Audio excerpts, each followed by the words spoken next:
Bom dia! Vamos abrir o nosso livro Vem Voar Interdisciplinar na página 188, capítulo 11, Os Animais.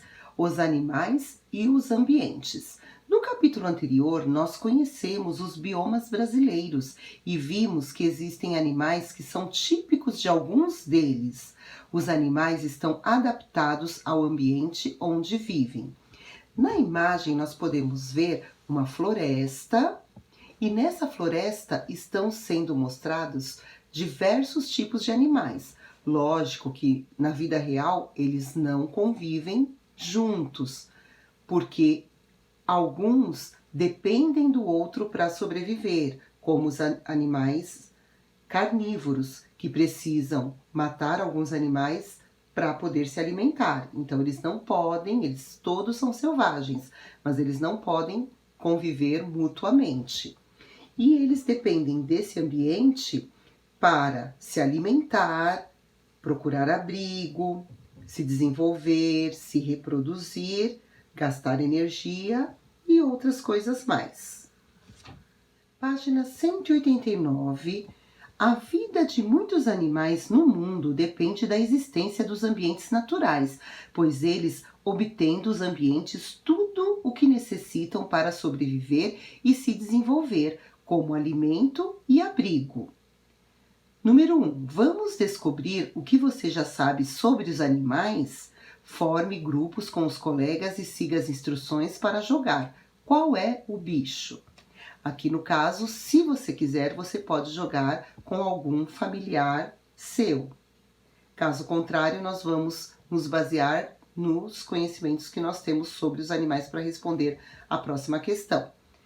Quem quiser jogar, tem algumas orientações. Número 1. O professor vai escolher um aluno da classe para pensar em um animal. Somente o professor deverá saber qual é o animal escolhido. 2. Estabeleçam uma ordem para cada grupo fazer uma pergunta sobre o animal. Podem ser feitas perguntas como: tem penas? Tem focinho? Nasceu de um ovo? Mas lembre-se, o aluno, a criança que imaginou o animal, só vai poder responder sim ou não. Então você precisa saber o que você vai perguntar, porque a resposta sempre vai ser sim ou não, não pode dar nenhuma outra dica. 3. Ganha o grupo que primeiro adivinhar qual é o animal. Número 2. Pensando nos animais que apareceram no jogo, responda: eles são iguais ou diferentes? Por quê? Se você jogou, você vai se basear no seu jogo. Caso contrário, você vai se basear naquilo que você conhece sobre os animais ou até se basear nas imagens da página anterior. Então, pensando nesses animais, eles são iguais ou diferentes?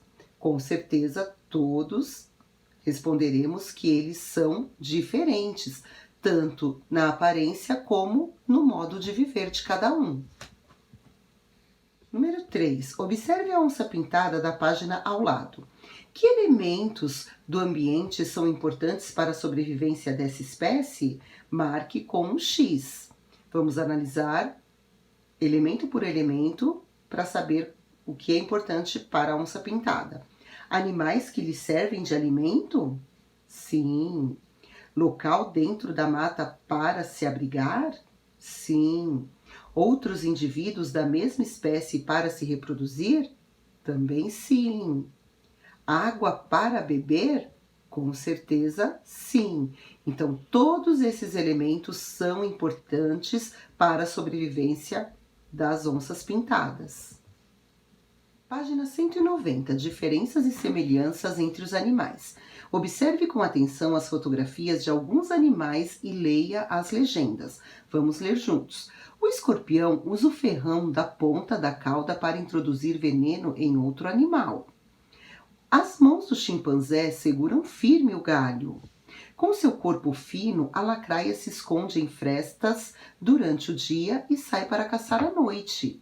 A borboleta não tem a mesma forma desde o seu nascimento. Com suas pernas fortes e unhas afiadas, a iguana sobe em árvores. Existem muitos formatos e cores de peixes. O bico do tucano é grande, mas não é pesado. Assim, a ave mantém o equilíbrio. De acordo com o que nós lemos nas legendas e observamos nas fotografias, vamos responder a questão número 1. Que características de cada animal você identifica nas fotografias? Através das fotografias e das legendas, nós podemos perceber o tamanho desses animais, o formato do corpo deles, o jeito deles viverem, como eles se desenvolvem, se eles têm pelos, penas, escamas, bico, cauda e entre outras coisas que vocês podem observar e querem complementar aqui. Página 191. Apesar de os animais terem características diferentes uns dos outros, algumas delas são comuns a todos. São seres vivos, não produzem o próprio alimento, alimentam-se de outros seres vivos, como vegetais e outros animais. A maioria é capaz de se locomover, ou seja, ir de um lugar a outro. Como nós podemos ver, os morcegos conseguem voar movimentando as asas. É comum encontrar caracóis no jardim porque eles se alimentam de plantas. O jabuti recolhe a cabeça e as pernas para dentro do casco quando se sentem ameaçados. O gafanhoto salta usando as grandes e fortes pernas traseiras. E as salamandras são animais que vivem em ambientes úmidos. Página 192. Ambientes e locomoção. Como você faz para ir de um lugar a outro? E os animais, como se locomovem? Observe as fotografias desta página. Veja o que os animais estão fazendo e onde estão. Aqui a ema, vamos observar o canguru, o besouro, a arara canindé, o gafanhoto, a serpente. Continuando na página 193, a zebra e a leoa, a tartaruga marinha. De acordo com tudo que nós observamos nessas imagens e de tudo que nós conhecemos sobre esses animais, número 1, descreva como se locomove cada animal representado nesta e na página do lado. Então, no caso, você vai dizer como esses animais se movimentam. Por exemplo, a ema, como ela se locomove, como ela se movimenta? Ela anda. O canguru, ele salta. Número 3, que é o besouro, ele voa e anda.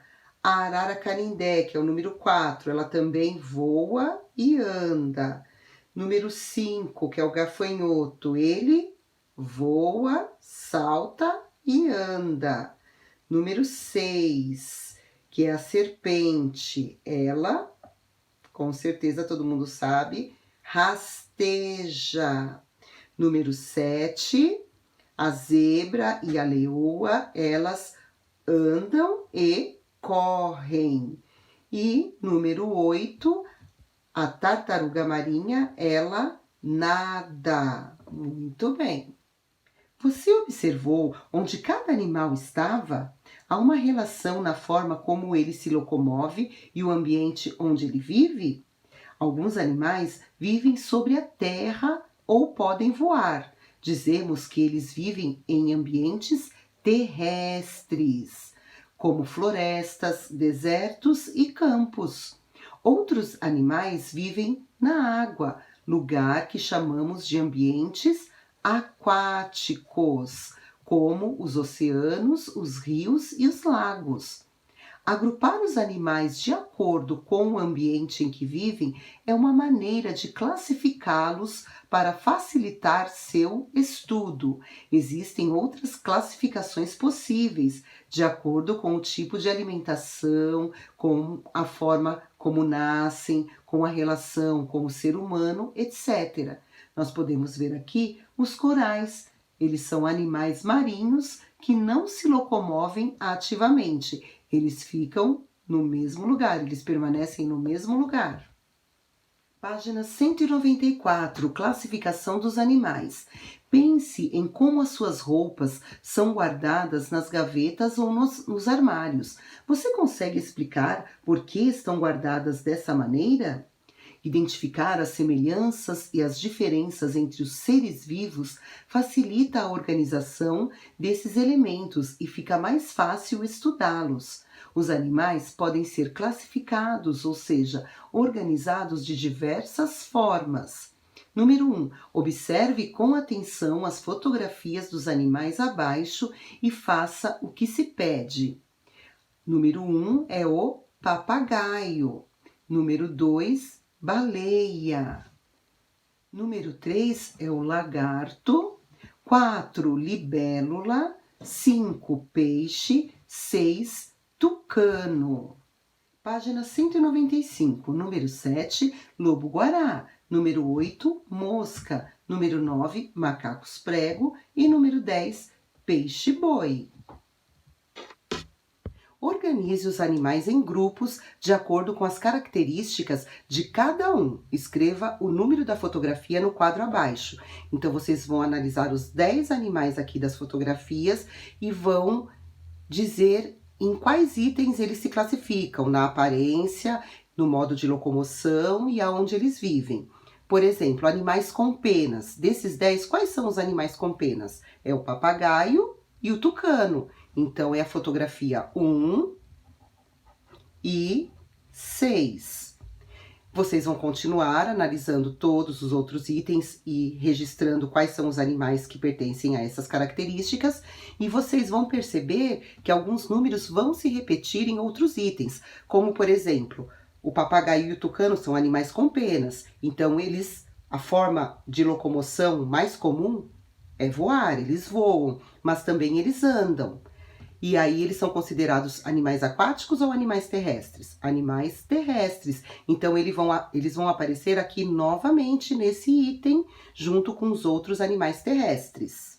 Número 2. Converse com os colegas e pensem se vocês conseguem formar outros grupos com os animais acima. Por exemplo, animais que botam ovos. Formem quantos grupos quiserem. Se você quiser fazer essa atividade número 2, você pode registrar no seu caderno. Você pode pensar uma outra forma de classificar esses animais, como, por exemplo, o tamanho, de que forma que eles se alimentam, como eles nascem. Se você quiser, você pode formar uma outra classificação no seu caderno. E a nossa aula vai terminando por aqui. Um forte abraço, até a próxima!